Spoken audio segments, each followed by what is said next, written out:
2014 में नरेंद्र मोदी जी हिंदुस्तान के प्रधानमंत्री बने और उससे पहले वो गुजरात के चीफ मिनिस्टर थे।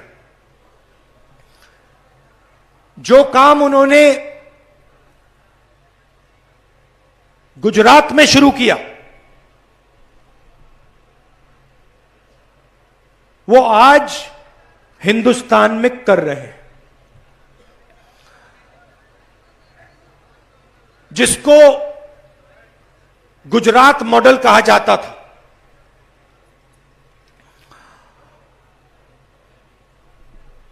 आज दो हिंदुस्तान बन रहे हैं। एक अमीरों का हिंदुस्तान, उसमें चुने हुए लोग हैं, बड़े बड़े अरबपति, ब्यूरोक्रेट्स, जिनके पास सत्ता है, धन है, अहंकार है। और दूसरा हिंदुस्तान भारत की आम जनता, आम नागरिक का हिंदुस्तान।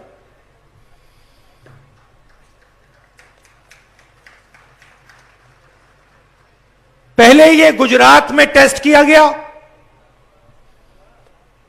और उसको हिंदुस्तान में अब लागू कर दिया है। कांग्रेस पार्टी दो हिंदुस्तान नहीं चाहती है। हमें दो नहीं चाहिए, हमें एक हिंदुस्तान चाहिए। और उस हिंदुस्तान में सबका आदर होना चाहिए, सबको अपॉर्चुनिटी मिलनी चाहिए, सबको शिक्षा मिलनी चाहिए, सबको अस्पताल, स्वास्थ्य की सेवा मिलनी चाहिए।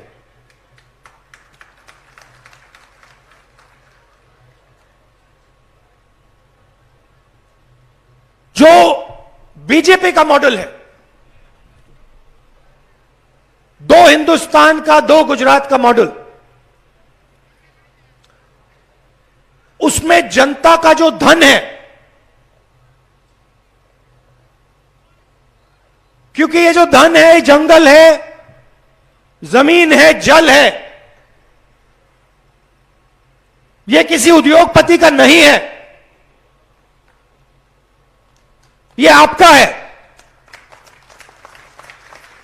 आदिवासियों का है, गरीबों का है, कमजोर लोगों का है, हिंदुस्तान के हर नागरिक का है। मगर इसका फायदा आपको नहीं मिलता है। यूपीए की सरकार थी तो हमने पूरी कोशिश की, जो हिंदुस्तान का धन है, जल, जंगल, जमीन, हमने पूरी कोशिश की कि इसका फायदा हिंदुस्तान के आम नागरिक को, दलितों को, आदिवासियों को, युवाओं को, सबको मिले। और हमने बहुत बड़े कदम उठाए, पैसा कानून लाए, जिसके माध्यम से आपकी जमीन, जो आपका हक है, आपको वापस मिले। मनरेगा दिया, 100 दिन काम की गारंटी,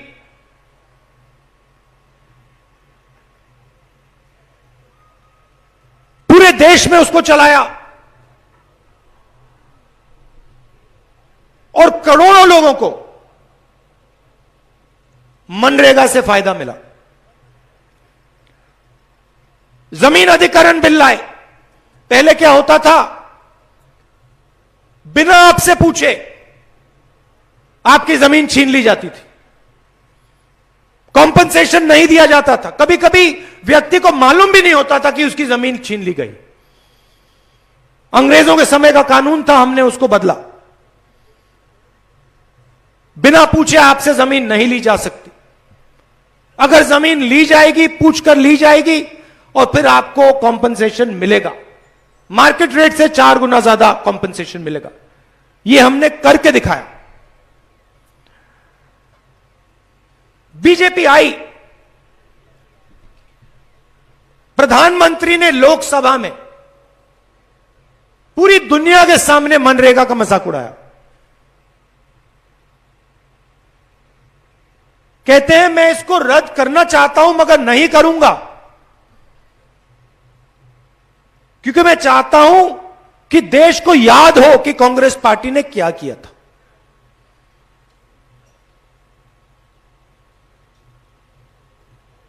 और आज देखिए, कोविड के समय अगर मनरेगा नहीं होता तो देश की हालत आपको मालूम। और उसी प्रोग्राम को बीजेपी आज चला रही है। प्रधानमंत्री आए, नोटबंदी की, आपके जेब में से पैसा निकाला, आपको कहा काले धन के खिलाफ लड़ाई है, बैंक के सामने आपको खड़ा कर दिया। पूरा देश बैंक के सामने खड़ा था। पूरे देश ने अपनी कमाई का पैसा बैंक में डाला। काले धन के खिलाफ कुछ नहीं हुआ।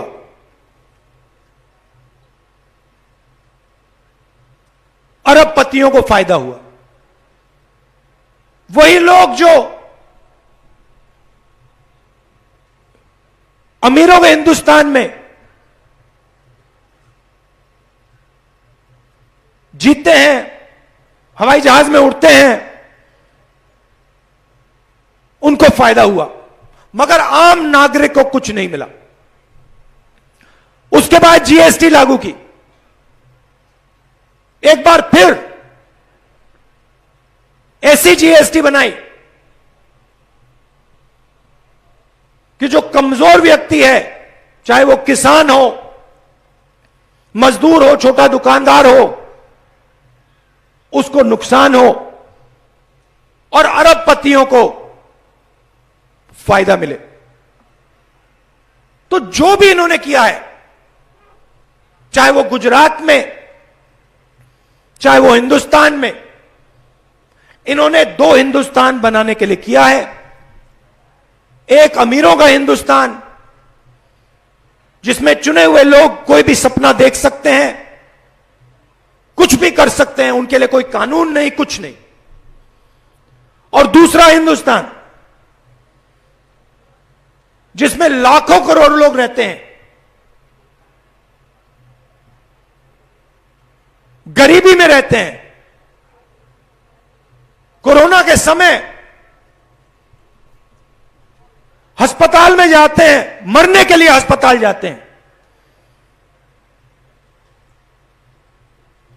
ना वहां उनको ऑक्सीजन सिलेंडर मिलेगा, ना वेंटिलेटर मिलेगा।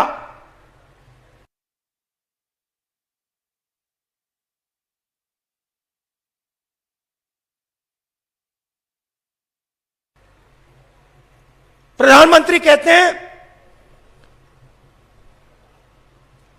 थाली बजाओ, थाली बजाओ। उसके बाद कहते हैं मोबाइल फोन की लाइट जलाओ। और हमारे मीडिया के मित्र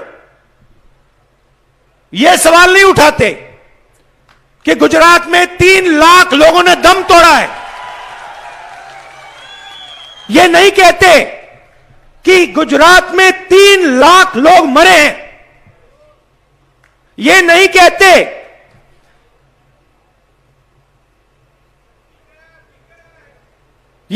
कहते कि गंगा मां लाशों से भर गई थी। ये नहीं कहते कि हिंदुस्तान में 50-60 लाख लोग मरे। ये कहते हैं थाली बजाओ, लाइट जलाओ।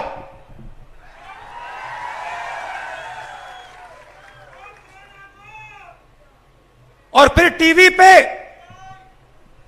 आपको किसी आदिवासी का चेहरा नहीं दिख सकता।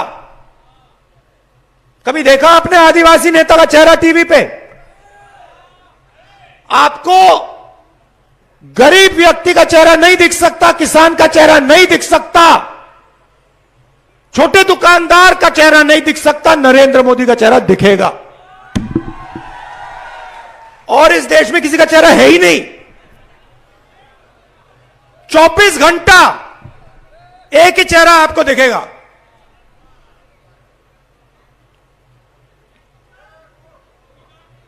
अब यहां क्या हो रहा है? गुजरात में आदिवासियों के साथ क्या हो रहा है? जो आपका धन है, जल, जमीन, जंगल, ये आपका है।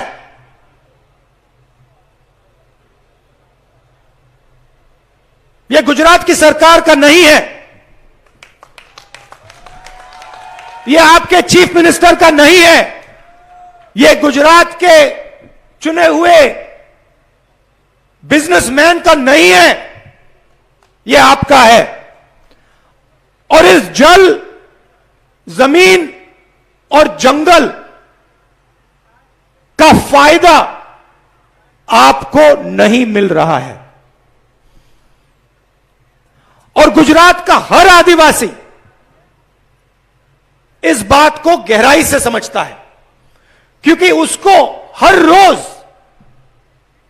इस बात का सामना करना पड़ता है। कोरोना आता है, आदिवासी भाई अस्पताल में जाता है, प्राइवेट अस्पताल में जाता है, उससे पैसा मांगते हैं, पैसा नहीं दे पाता है, वहां दम तोड़ देता है। कॉलेज, यूनिवर्सिटी, स्कूल में जाना नामुमकिन है। सरकारी स्कूल, सरकारी कॉलेजेस सब बंद कर दिए हैं। एक के बाद एक, एक के बाद एक, एक के बाद एक बंद कर देते हैं और पूरा का पूरा प्राइवेटाइज कर देते हैं। उन्हीं 4-5 लोगों के हवाले कर देते हैं। वही बात अस्पतालों में। रोजगार की बात छोड़ दीजिए। रघु शर्मा जी ने भाषण में बहुत अच्छी बात बोली। इंफ्रास्ट्रक्चर बनाने की बात होती है, बड़ी इमारतें बनती हैं, सड़कें बनती हैं, पुल बनते हैं। हर ईंट पर आदिवासियों का हाथ लगता है। हर ईंट पर आपका हाथ लगता है। आप उठाते हो, आप रखते हो, आप सीमेंट लगाते हो, आप पेंटिंग करते हो। मैं आपसे पूछता हूं, आपने गुजरात बनाया, गुजरात का इंफ्रास्ट्रक्चर बनाया, गुजरात की सड़कें बनाई, आपको क्या मिला? आपको कुछ नहीं मिला। ना शिक्षा मिली, ना स्वास्थ्य मिला, ना रोजगार मिला, कुछ नहीं मिला। इसीलिए हम ये आंदोलन कर रहे हैं। आपके दिल में जो आवाज है, जो गुजरात के हर आदिवासी के दिल में है, आपके दिल में, आपके अंदर बंद है। रोज ये आवाज आपके अंदर बंद रहती है हम इस आवाज को, इस आंदोलन के माध्यम से सड़क पर उतारना चाहते हैं, बाहर निकालना चाहते हैं।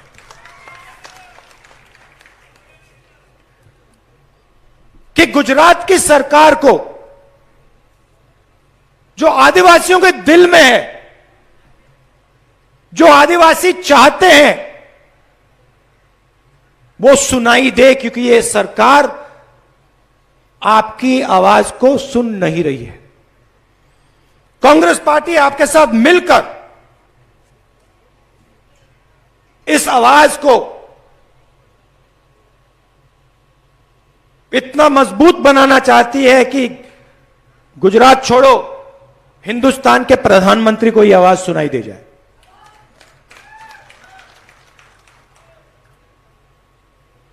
राजस्थान में देखिए, छत्तीसगढ़ में देखिए, हमारी सरकारें हैं। हमने राजस्थान और छत्तीसगढ़ में चुनाव के समय गारंटी दी। हमने कहा, छत्तीसगढ़ में कहा कि देखिए, किसानों का कर्जा माफ होगा और धान 2,500 रुपए में किसान बेचेगा, सरकार खरीदेगी। जैसे ही चुनाव खत्म हुआ, हमने जो कहा था हमने करके दे दिया। तो हम यहां वायदे करने नहीं आए हैं। हम आपसे मिलकर समझना चाहते हैं कि आदिवासियों के लिए हमें क्या करना है। आंदोलन का लक्ष्य है, आंदोलन का लक्ष्य है कि आदिवासी क्या चाहता है, और जब कांग्रेस पार्टी की सरकार आएगी, कांग्रेस पार्टी आदिवासियों को क्या गारंटी देगी। खोखले शब्द नहीं, गारंटी कि अगर हमारी सरकार आई, हम गारंटी करके 100% ये काम आपको हम करके दे देंगे।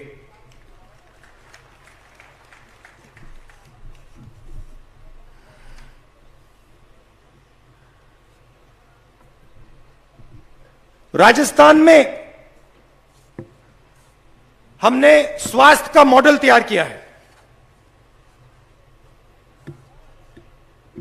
हर जगह हम मेडिकल कॉलेज और अस्पताल, सरकारी मेडिकल कॉलेज और अस्पताल खोल रहे हैं।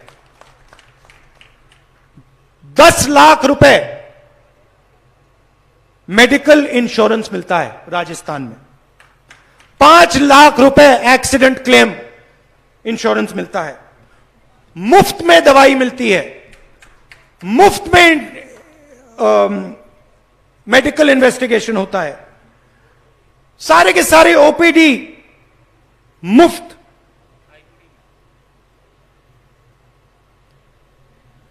और सरकारी प्राइमरी हेल्थ केयर सेंटर सब जगह खोल रखे हैं। मगर यहां पे पूरा का पूरा प्राइवेटाइज करा जा रहा है, और फायदा उन्हीं लोगों को होता है, 2-3 लोगों को होता है। तो हम गुजरात के लिए स्वास्थ्य का इंफ्रास्ट्रक्चर, शिक्षा का इंफ्रास्ट्रक्चर तैयार करना चाहते हैं। छत्तीसगढ़ में, दूसरा उदाहरण देता हूं, छत्तीसगढ़ में हमने इंग्लिश मीडियम स्कूल का पूरे प्रदेश में जाल बिछा दिया है। प्राइवेट स्कूल नहीं, सरकारी स्कूल, जिसमें गरीब से गरीब लोग अपने बच्चों को भेजकर अंग्रेजी सिखा सकते हैं। तो यह काम हम यहां करना चाहते हैं। यहां पे बड़े बड़े प्रोजेक्ट्स बनते हैं, मूर्तियां बनती हैं, तापी रिवर लिंक प्रोजेक्ट बनता है, आपसे आपका पानी छीना जाता है, अरबपतियों को दिया जाता है, कोई फायदा नहीं होता है।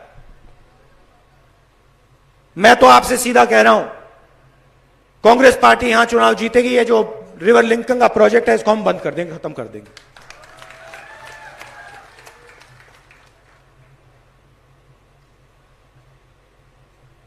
संघर्ष का समय है। बिरसा मुंडा जी ने रास्ता दिखाया था, गोविंद गुरु जी ने रास्ता दिखाया था। अब गुजरात के आदिवासियों को, खासतौर से गुजरात के आदिवासी युवाओं को एक साथ मिलकर संघर्ष करना पड़ेगा। कांग्रेस पार्टी के साथ मिलकर संघर्ष करना पड़ेगा। बीजेपी की सरकार आपको कुछ नहीं देने वाली है, आपको लेना पड़ेगा। कुछ नहीं देंगे वो आपको, आपसे छीनेंगे। जो आपका है वो छीनेंगे। अब आपको जो आपका है उनसे छीनना पड़ेगा।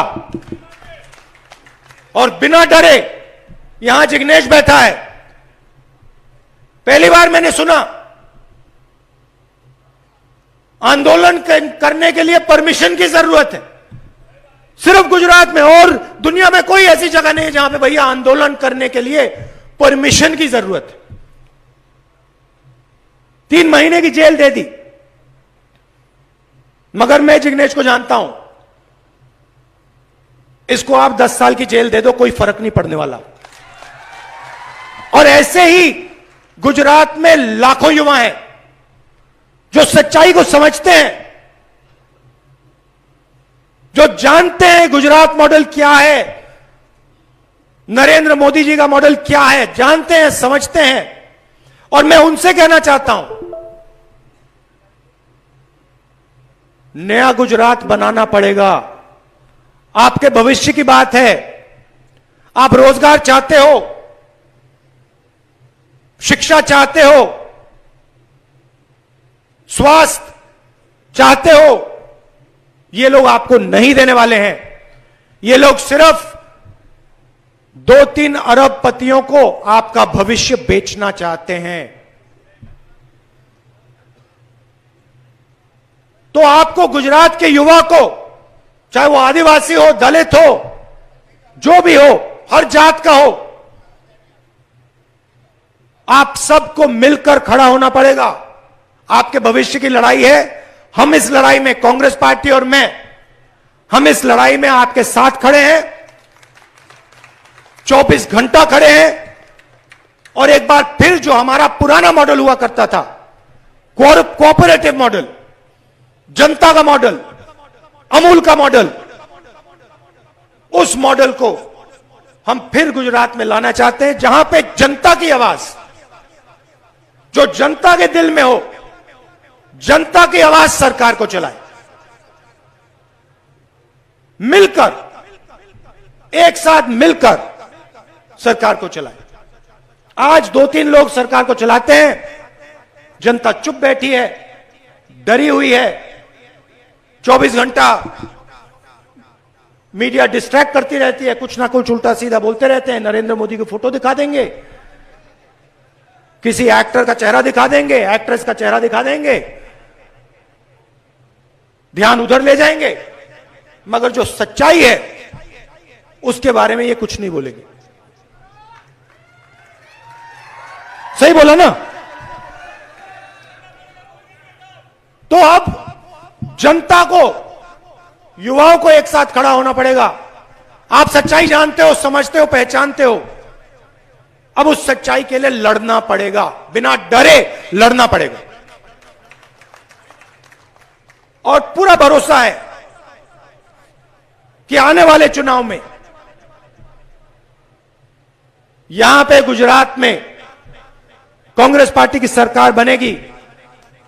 और इस आंदोलन के बाद उस सरकार में आदिवासियों की आवाज होगी, आदिवासी एमएलए होंगे, और जो आदिवासी चाहेगा वो गुजरात की सरकार करेगी। आदिवासी की धन, आदिवासी जल, जंगल और जमीन की रक्षा वो सरकार करके दिखाएगी। आपने आज मुझे यहां बुलाया, दूर दूर से आप आए, आपको तंग करने के लिए पार्किंग को 5-6 किलोमीटर दूर रखा गया, मगर आप आए, इतनी प्यार से आपने मेरी बात सुनी, इसके लिए मैं आप सबको दिल से धन्यवाद करता हूं। और आपकी जो लड़ाई है, ये जो आंदोलन है, इसमें मैं पूरी तरह शामिल हूंगा, आपके साथ लड़ूंगा, और जो आपका हक है उसको हम लेके रहेंगे। जय जोहार, नमस्कार।